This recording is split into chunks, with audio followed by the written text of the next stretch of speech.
సిగ్గునందుదురు.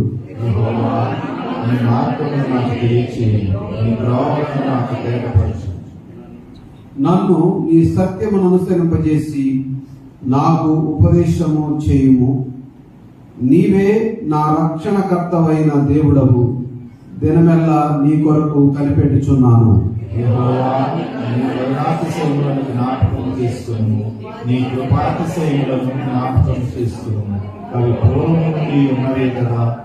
నా బాల్య పాపములను నా అతిక్రమములను జ్ఞాపకము చేసుకొనకము.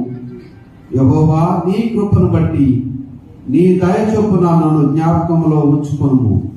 యెహోవా ఉత్తముడును యథార్థవంతుడనై ఉన్నాడు. కావున తన మార్గమును గురించి ఆయన పాపులకు ఉపదేశించును. న్యాయ విధులను బట్టి ఆయన దీనులను నడిపించును. తన మార్గమును దీనులకు నేర్పును. ఆయన చేసిన నిబంధనలు, ఆయన నియమించిన శాసనములను గైకొను వారి విషయంలో యెహోవా త్రోవని కృపాసత్యమే. యెహోవా నా పాపము బహు ఘోరమైనది. నీ నామమును బట్టి దానిని క్షమింపుము. యెహోవా యందు భయభక్తులు కలవారెవరో వారు కోరుకొనవలసిన మార్గమును ఆయన వారికి బోధించు. అతని ప్రాణము నెమ్మదిగా ఉండును. అతని సంతానము భూమిని స్వతంత్రించుకొనును.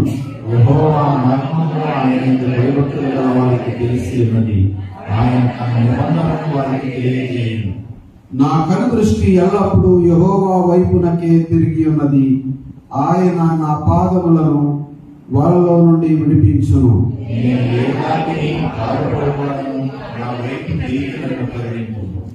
నా హృదయ వేదనలు అతి విస్తారములు. ఇక్కట్టులో నుండి నన్ను విడిపింపుము.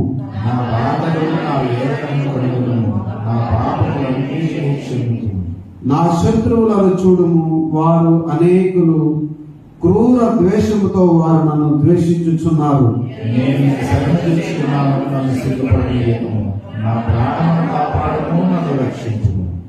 నీ కొరకు నేను కనిపెట్టుచున్నాను. యథార్థతయు నిర్దోషత్వమును నన్ను సంరక్షించును గాక. చివరి వచనం అందరం కలిసి చదువుకుందాం. దేవా, వారి బాధలన్నిటిలో నుండి ఇశ్రాయేలీయులను విమోచింపుము. దయచేసి కూర్చోండి. Praise the Lord. హల్లెలూయా. ప్రభువైన యేసుక్రీస్తు వారి నామములో కూడి వచ్చిన మీ అందరికీ వందనాలు తెలియజేస్తున్నాను. దైవజనులకు వారి కుటుంబానికి వందనాలు తెలియజేస్తున్నాను. మీ అందరికీ ప్రభువైన యేసుక్రీస్తు వారి రక్తంలో పునరుద్ధానుడైనటువంటి యేసుక్రీస్తు వారి నామంలో వందనాలు, పునరుద్ధాన శుభాకాంక్షలు తెలియజేస్తున్నాను. Happy resurrection Sunday. ఆ యేసు ప్రభు వారు పునరుద్ధానుడై తిరిగి లేచి ఉన్నారు. ఆయన నామమునకు మహిమ కలుగును గాక. ఆమేన్. చెప్పండి. హుషారుగా ఉన్నారా? సంతోషంగా ఉన్నారా? ఆనందంగా ఉన్నారా? సంతోషం లేదు, ఆనందం లేదు.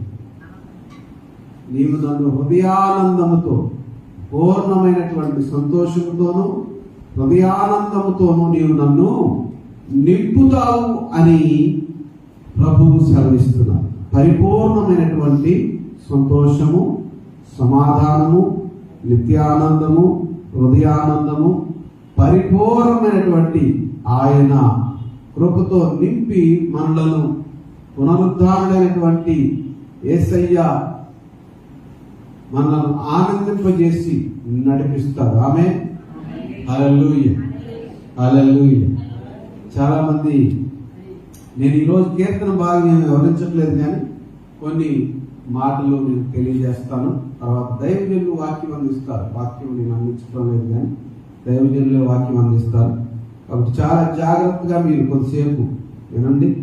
దేవుని నామానికి మహిమ కలుగునుగా. ఇక్కడ దావీదు అన్నటువంటి మాటలు, నా బాధలన్నింటిలో నుండి నేను 16వ వచనం చూస్తే, నేను ఏకాకిని బాధపడువాడను, నా వైపు తిరిగి నన్ను కరుణింపుము. హల్లెలూయా. నేను ఏకాకిని బాధపడువాడు. యేసు ప్రభువారు కలువరి సిలువలో ఒక్కడిగా కనపడ్డాడు అందరికి. అని దేవుడు ఆయనకి తోడుగా ఉన్నాడు. దేవాన్ని చిత్తమైతే ఈ గిన్నెను నా యొక్క నుండి తొలగించుమని ఆయన అడిగారు. యేసు ప్రభువారు అడిగారు. అయినా కూడా నీ చిత్తమే సిద్ధించును కాక ఆయన మరణించడానికి లోకానికి దిగి వచ్చాడు, మరణాన్ని గెలవడానికి దిగి వచ్చాడు. ఆమేన్. మరణించడానికి వచ్చాడు, అదే విధంగా మరణాన్ని జయించడానికి వచ్చాడు. ఒక మరణము ద్వారా మింగేశాడు ఆయన. మరణము ద్వారా మింగివేసినటువంటి దేవుడు. ఆమేన్. మరణమే అందరినీ మింగేస్తుంది, కానీ ఆ మరణాన్నే యేసు ప్రభువారు మింగేశారు. ఒకరి అవిధేయత వలన మరణం వస్తే, ఆదాము వలన మరణం వస్తే, మొట్టమొదటి ఆదాము వలన మరణం వస్తే, ఆ మరణాన్ని మింగివేసినటువంటి వారు యేసు ప్రభువారు. దేవునికి స్తోత్రం. మీకు డీప్ గా చెప్పాలంటే యేసు ప్రభువారిని సిలువ వేసిన ప్రాంతంలో దాని కింద ఆనాడు ఇశ్రాయేలు ప్రజలు ఆరాధించిన మందసం, ఆ మందసం అతి పరిశుద్ధ స్థలంలో ఉండేది. ఆ అతి పరిశుద్ధ స్థలంలోనికి ప్రతి సంవత్సరము యాజకుడు బలించిన గొర్రెపిల్ల రక్తాన్ని తీసుకుని వెళ్ళి అక్కడ అర్పించేవాడు, అక్కడ ప్రోక్షించేవాడు, చల్లేవాడు. ఆ జంతు బలి ద్వారా ఎవరికి పాప క్షమాపణ కలగదని యేసు ప్రభువారి ద్వారా ఆనాడే వాగ్దానం చేసి ఆదికాండం 3వ అధ్యాయము 15-16 వచనాల్లో నేను డీప్గా వెళ్ళను, లైట్గా పైపైకి చెప్తాను. ఆ రక్తము, యేసు ప్రభువారి యొక్క రక్తము ఆ మందసం మీద పడితే గాని పాప క్షమాపణ కాదు. పరిశుద్ధ స్థలంలో నుంచి అతి పరిశుద్ధ స్థలంలోనికి వెళ్ళగలిగిన వాడు యాజకుడు. కానీ ప్రధాన యాజకుడైనటువంటి యేసు ప్రభువారి యొక్క రక్తము, యేసు ప్రభువారు లిటరల్ గా ఆ అతి పరిశుద్ధ స్థలంలోనికి వెళ్ళలేదు, కానీ తన రక్త ప్రోక్షణ ద్వారా అతి పరిశుద్ధంలోనికి స్థలంలోనికి ప్రవేశించి ఆ రక్తాన్ని అక్కడ కార్చి, అనగా యేసు ప్రభువారిని సిలువేసిన ప్రాంతం గొల్గొతా కొండ కపాలం అన్నప్పుడు స్థలం, అక్కడ ఆయన సిలువేసిన గొయ్యి తవ్వినప్పుడు అక్కడ ఆదాము యొక్క శిరస్సు బయటపడింది. ఆదాము యొక్క ఈ పుర్రె ఉంటుంది కదా, ఆ పుర్రె బయటపడింది. అవిధేయుడైనటువంటి ఆదాము శిరస్సు మీద నుంచి విధేయులోనికి ఆ పరిశుద్ధ స్థలంలోని అనగా ఆ మందసం మీద యేసు ప్రభువారి యొక్క రక్తము ఆ కొండ కింద ఉన్నటువంటి ఆ మందసం మీద, ఆ మందసం అక్కడ ఉందని అంతవరకు ఎవరికి తెలియదు. ఒక సైంటిస్ట్ కనుగొన్నారు దాన్ని. చెప్పాలంటే చాలా పెద్ద స్టోరీ. ఆ సిలువను పగలగొట్టినాడు. ఆ సిలువ కోసం ఆ గొయ్యి తవ్వినప్పుడు అక్కడ ఆ రక్తం అంతా కూడా వెళ్ళి ఆ మందసం మీద పడింది. దేవుని కోపము చల్లారింది. మన బాబు మన మాట వినకపోతే ఎంత కోపం వస్తుందో మనకి. మామూలు కోపం రా, నేను ఎప్పుడు విన్నావా అని ఇక నా బీపీ వెళ్ళిపోద్ది పైకి. మనకే అంత కోపం ఉంటే అవిధేయుడైపోయి సమస్తాన్ని అప్పగించి, ఈ సమస్తం నీదే నాయన, నా స్వాధీనమందు లేదు, నీకు అప్పగిస్తున్నానన్నటువంటి దేవునికి ఎంత కోపం వస్తుంది ఆదాము అవిధేయుడైతే. అందుకనే యేసు ప్రభువారు విధేయుడై ప్రాణము పెట్టునంతగా, కలువరి సిలువలో తన ప్రాణము పెట్టునంతగా విధేయుడై ఆ రక్తాన్ని కార్చారు. ఆ టైంలో ఉరుములు మెరుపులు వచ్చింది, వర్షం వచ్చింది. ఆ వర్షంలో ఆ రక్తం ప్రవహించింది. ఇంకా డీప్ గా చెప్పాలి అంటే ఒక గుహలో కొంతమంది కుష్టు వ్యాధిగ్రస్తులు దాక్కున్నారు. యేసు ప్రభువారిని సిలువేసిన దగ్గర ఒక గుహ ఉంది. ఆ గుహలో కొంతమంది కుష్ఠరోగులు దాక్కుంటే, ఆ రోజుల్లో కుష్ఠరోగులు బహిరంగంగా తిరగనిచ్చేవాళ్ళు కాదు, చంపేసేవాడు వాడు. ఈ వర్షం పడినప్పుడు యేసు ప్రభువారి యొక్క రక్తము చిందించబడినప్పుడు ఆ రక్తం ఆ గృహలోకి వెళ్ళి ఆ కుష్ఠరోగులు తాకినప్పుడు వాళ్ళందరూ స్వస్థత పడ్డారు. హల్లెలూయా. వాళ్ళందరికీ స్వస్థత వచ్చింది. వాళ్ళందరూ చూసుకుంటే వాళ్ళందరూ స్వస్థపడ్డారు. వాళ్ళందరూ బయటకు సాక్ష్యం ఇచ్చారు. రక్తం పడిన వాళ్ళందరికీ స్వస్థత వచ్చిందా? ఆ రక్తము ఎవరి మీద ఎక్కువ పడింది అంటే రోమా సైనికుల మీద ఎక్కువ పడింది. యేసు ప్రభు వారిని కొట్టినప్పుడు ఆ రక్తం ఆయన కొరడాలతో కొట్టి ఆయన చీల్చినప్పుడు ఆ రక్తం వాళ్ళ మీద పడింది. కానీ వాళ్ళు విశ్వసించలేదు, అనగా నమ్మలేదు.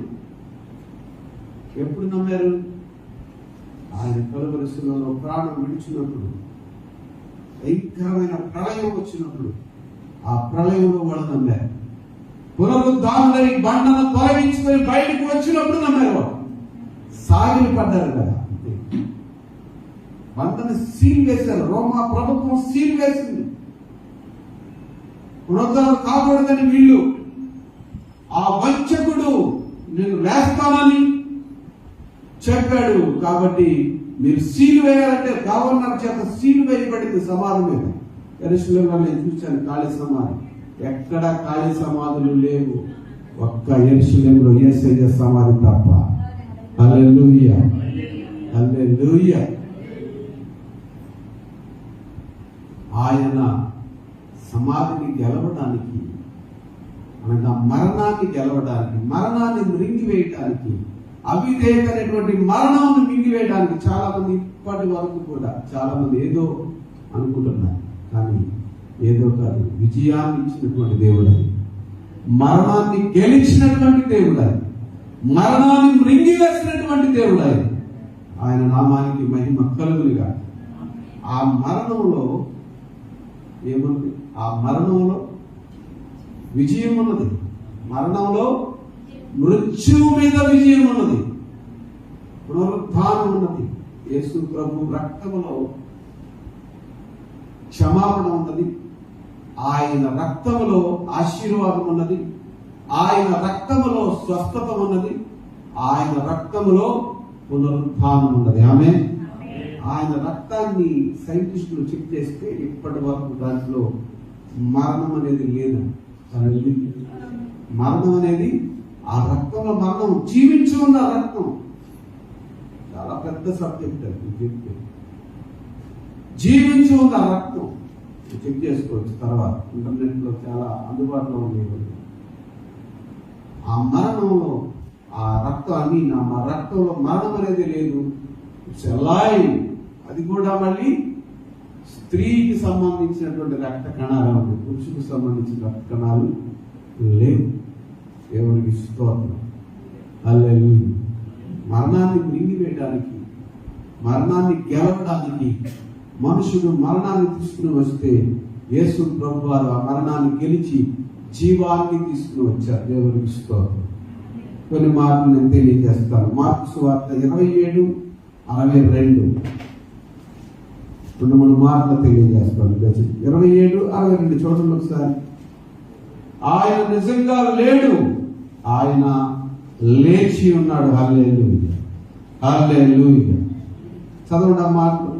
27:62 మత్తయి సువార్త 27:62. మరునాడు అనగా సిద్ధపరచు దినమునకు మరుసటి దినమున ప్రధాన యాజకులకును పరిసయ్యులను పిలాతు వద్దకు కూడి వచ్చి, అయ్యా, ఆ వంచకుడు సజీవుడై ఉండినప్పుడు 3 దినములైన తర్వాత లేచునని చెప్పినది మాకు జ్ఞాపకం ఉన్నది. కాబట్టి 3వ దినము వరకు సమాధిని భద్రము చేయ ఆజ్ఞాపించుమన్నారు. చాలు. వారి శిష్యులు వచ్చి వారిని ఎత్తుకొని పోయి, చూడండి వీళ్ళు ఎంత గొప్ప, ఎందుకు ఇదంతా అంటే అధికారం కోసం. వాళ్ళ అధికారం పోతుందేమని. ఆ రోజుల్లో ఇశ్రాయేలు ప్రజలకు రాజు ఎవరంటే యాజకుడే. మీకు ఇంకా అర్థం కావాలంటే పాస్టర్ గారే రాజు. పాస్టర్ గారు ఏం చెప్తే అదే చట్టం. కానీ ప్రభుత్వం మాత్రం రోమా ప్రభుత్వం. ఈ జాతికి మాత్రం ఒకే నాయకుడు, అనగా ఒక చీఫ్ మినిస్టర్ అనుకోండి, లేదా ప్రధానమంత్రి అనుకోండి. ఈ ప్రధానమంత్రి కూడా, ఈ యాజకుడు కూడా రోమా ప్రభుత్వం కింద పనిచేయాలి. వీళ్ళు ఆ రోమా ప్రభుత్వాన్ని మెప్పించడానికి, వీళ్ళ అధికారాన్ని నిలబెట్టుకోవడానికి యేసు ప్రభు వారిని వంచకుడు అని పిలిచారు. ఎంత దారుణం! వంచకుడు అయి ఉంటే ప్రాణం ఎందుకు పెడతాడు ఆయన? వంచకుడు అయితే ఆయన చేసిన అద్భుతాల ద్వారా అందరిని పోగేసుకుని నేనే రాజు అయిపోతాను అనుకునేవాడు ఆయన. రాజుగా చలామణి అవడానికి రాలేదు ఆయన. ప్రాణము పెట్టకు దానిని తీసుకొనడానికి వచ్చాడు ఆయన. దేవుని ఇష్టం. ప్రాణం పెట్టడానికి, దాన్ని తీసుకుని మరలా మహిమలో నివసించడానికి, తన మహిమను ప్రజలకు ఇవ్వడానికి, ఆ పునరుత్థాన శక్తిలో ఆదాము ద్వారా మొట్టమొదటిగా మరణం ఏ విధంగా, ఆత్మ మరణం ఏ విధంగా వచ్చిందో, ఆ ఆత్మ సంబంధమైనటువంటి మరణాన్ని గెలవడానికి ఆయన వచ్చాడు. దేవునికి ఇష్టం. హల్లెలూయా. ప్రభు నామానికి మహిమ కలుగునుగా. ఇంకో మాట, 2 మాటలు చెప్పి నేను ముగిస్తాను. రోమా పత్రిక 4:25, మన నీతి కొరకు ఆయన లేపబడ్డాడు. చదవండి, 4:25. రోమా పత్రిక. ఆయన మన అపరాధముల నిమిత్తము అప్పగింపబడి మనము, బాగా గమనించండి, మనము నీతిమంతులుగా తీర్చబడుటకు లేపబడ్డది. లేపబడ్డా సమాధిలో ఉన్నాడు. ఆమేన్. లేపబడ్డాడు. ఆమేన్. హల్లెలూయా. లేపబడిన వాళ్ళందరూ చెప్పండి, స్తోత్రం చెప్పండి అన్నవాడు. హల్లెలూయా. మన అపరాధముల నిమిత్తము, పాపముల నిమిత్తం ఆయన అప్పగించబడ్డాడు. దేనికి? మరణానికి అప్పగించబడ్డాడు. మరణానికి తనను తాను అప్పగించుకున్నాడు. తర్వాత లేపబడ్డాడు. దేవునికి స్తోత్రం. హల్లెలూయా. 3వ మాట, యెషయా గ్రంథము 25:6-8 చూడండి. Hallelujah. Hallelujah. Praise the Lord. Praise the Lord. 25:6-8.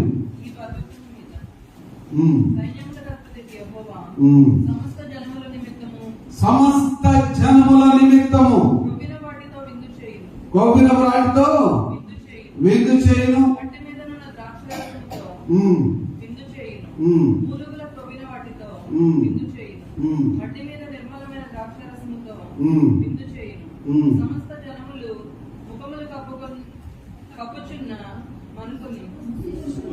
సమస్త జనముల ముఖములను కప్పుచున్న ముసుగును, సమస్త జనముల మీద పరచబడిన తెరను ఈ పర్వతము మీద ఆయన తీసివేయను. మరణుడును ఉండకుండా మరణమును ఆయన మృగివేయను. హల్లెలూయా. మరణాన్ని మృగివేస్తాడు యేసు ప్రభువు. హల్లెలూయా. మరణాన్ని మృగివేస్తాడు దేవుడు. మరణాన్ని ఎవరైనా మృగగలమా? మనం ఏమైనా మరణాన్ని జయించగలమా? మన వల్ల అవుతుందా? ఆత్మ సంబంధమైనటువంటి మరణాన్ని మాత్రం మనం జయించగలం. శరీర సంబంధమైన మరణాన్ని మనం జయించలేము. శరీరము ఏనాడో మలినమైపోయింది, అవిధేయత అయిపోయింది. నరుని నాసిక రంధ్రములో దేవుడు జీవాయువులు ఊదగా నరుడు జీవాత్మ అనగా మరణము లేని ఆత్మ. మరణాన్ని తెచ్చుకుంటే ఆ మరణాన్ని మృంగివేయడానికి యేసు ప్రభు వారి లోకానికి దిగి వచ్చి యెషయా గ్రంథంలో చెప్పబడిన రీతిగా మరణుడులో ఉండకుండా మరణమును ఆయన మృంగివేయును. ప్రభు అయిన యెహోవా ప్రతివాని ముఖము మీది బాష్ప బిందువులను తుడిచివేయును. నువ్వు చనిపోతున్నావంటే ఎంత భయం వచ్చేస్తుంది. నువ్వు చనిపోతున్నావంటే, నేను నా జీవితంలో అదే ఆలోచన, ఎందుకు పుట్టాను, ఎందుకు బ్రతుకుతున్నాను, చనిపోతే ఎక్కడికి వెళతానో తెలియక డ్రగ్స్ కి బానిసనైపోయి, వ్యసనాలకు బానిసనైపోయి బ్రతుకుతున్న నా జీవితం నుంచి దేవుడు నన్ను విడిపించి పునరుద్ధాన శక్తితో నన్ను ఈ రోజు వరకు జీవింపజేస్తున్నాడు. దేవుని ఇష్టం. అక్కడ అనేకులు నన్ను కృంగతీయాలని చూశారు. నేనున్న ప్రదేశంలో ఫిజికల్ గా నన్ను కొట్టగలిగారు, కానీ ఆత్మీయంగా నన్ను వాళ్ళు కృంగతీయలేకపోయారు. శరీరం బాధపడింది, కానీ ఆత్మ సంతోషించింది.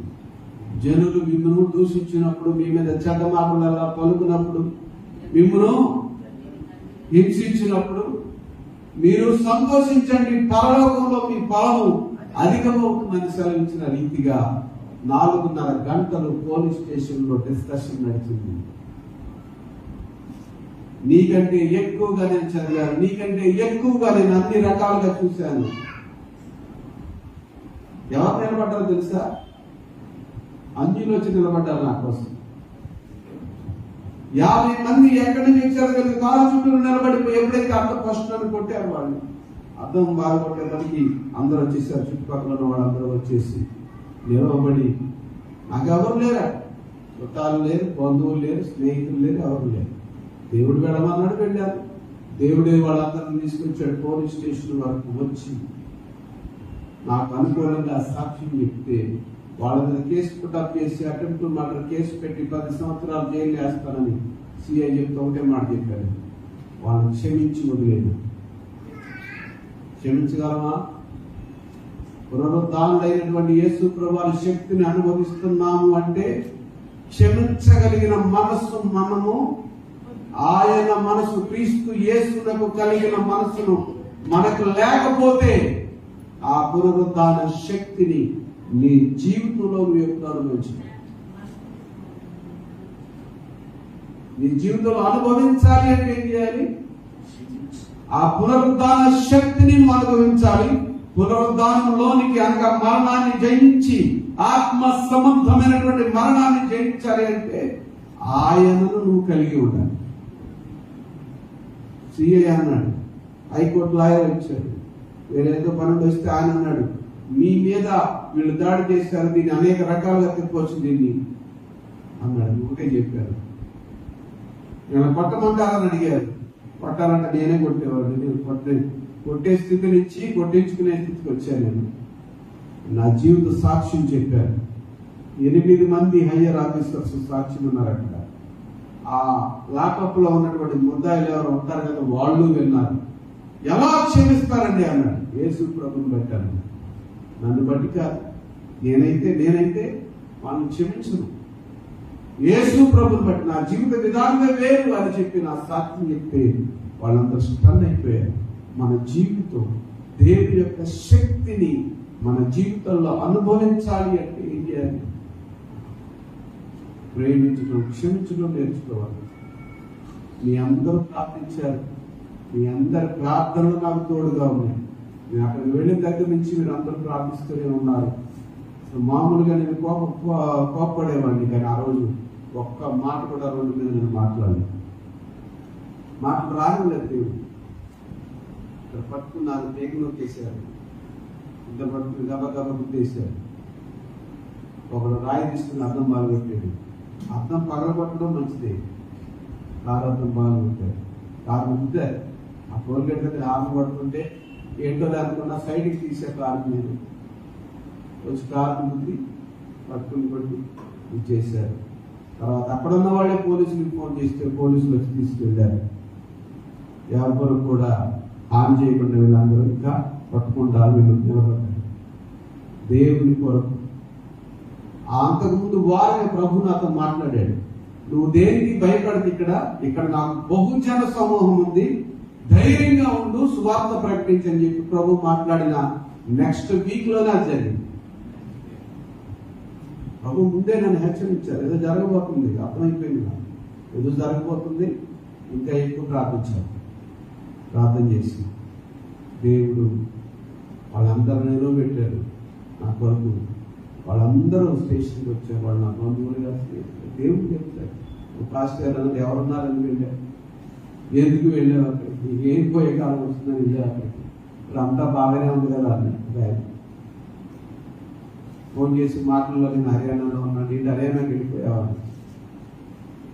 ఒకటే చెప్పారు, ప్రభు ఎక్కడికి వెళ్ళమంటే ప్రతి 7 సంవత్సరాలకు ఒకసారి దేవుడు నన్ను మార్చేస్తాడు.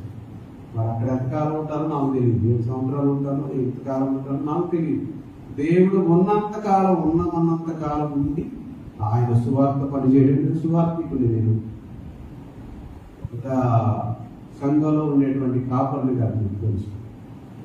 దేవుడు ఎంతకాలం ఉండమంటే అంతకాలం ఉండాలి, ఎక్కడికి వెళ్ళమంటే అక్కడికి వెళ్ళాలి, అది నా పని.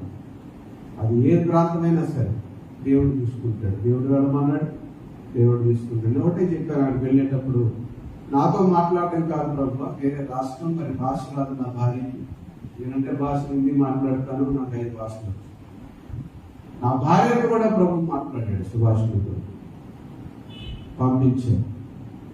దేవుడు కాపాడుతున్నాడు. మీ అందరూ ప్రార్థిస్తున్నారు. దైవజనులు మేము కలిసి ప్రార్థిస్తాం. మేము ఎప్పుడు ఏ టైంలో ప్రార్థిస్తాం, 3 గంటలకు ఒకసారి, 4 గంటలకు ఒకసారి, ఏ టైంలో అవుతుంది తెలియదు. దేవుడు వేరే ఇస్తే 2 గంటలకే ఫోన్ చేస్తాం, లేదా 3 గంటలకే ఫోన్ చేస్తాం. మేము ప్రార్థించుకుంటాం, మేము మాట్లాడుకుంటాం. దేవుడి సన్నిధిలో దేవుడి ప్రణాళికను నెరవేర్చడానికి మేము ప్రయత్నం చేస్తాం.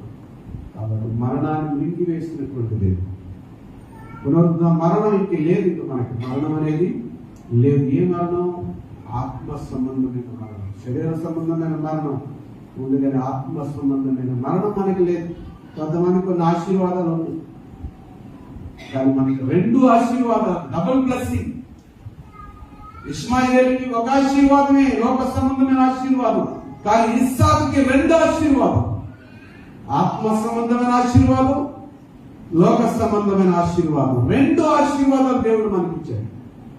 ఆత్మ సంబంధమైన ఆశీర్వాదం మనకుంది, ఈ లోక సంబంధమైన ఆశీర్వాదం ఉంది. 2 ఇస్తాడు. మీరు దుర్దుకోవాల్సిన అవసరం లేదు.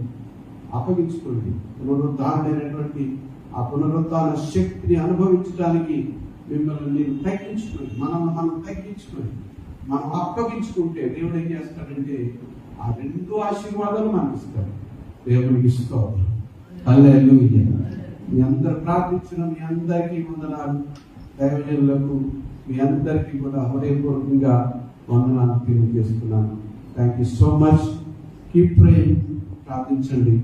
1 నిమిషం అందరం లేచి నిలబడి ఒక చరణం పాడుకుందాం. హల్లెలూయా, హల్లెలూయా, హల్లెలూయా. పరమా జీవము నాకు నివా, తిరిగి లేచెను నాతో నుండా. పరమా జీవము నాకు నివా, తిరిగి లేచెను నాతో నుండా. నిరంతరము నన్ను నడిపించును, మరల వచ్చి కొనిపోను. నిరంతరము నన్ను నడిపించును, మరల వచ్చి కొనిపోను. యేసు చాలును, చాలును. యేసు చాలును, చాలును. ఏ సమయాన్ని ఏ స్థితికైనా నా జీవితములో యేసు చాలును. అకాల శోధన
చెప్పండి.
వందనాలు.